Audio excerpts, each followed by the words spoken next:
JDT bakal bertandang ke Vietnam untuk berdepan Nam Dinh FC di Shopee Cup. Perlawanan ini dianggap sebagai aksi final kumpulan B.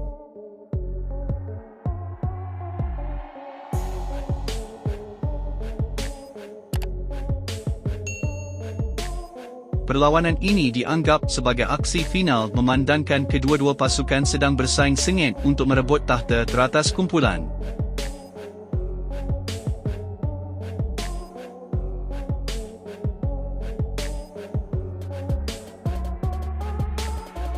JDT kini berada di momentum terbaik selepas menewaskan Shan United 3-0 pada perlawanan sebelum ini.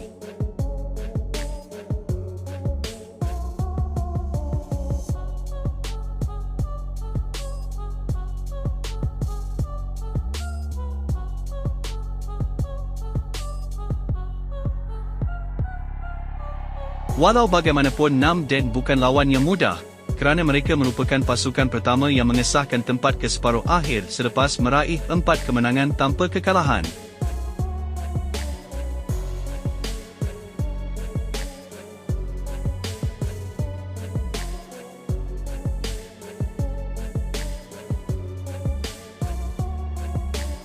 Sudah pasti pasukan tuan rumah akan membuat JDT sukar untuk meraih kemenangan.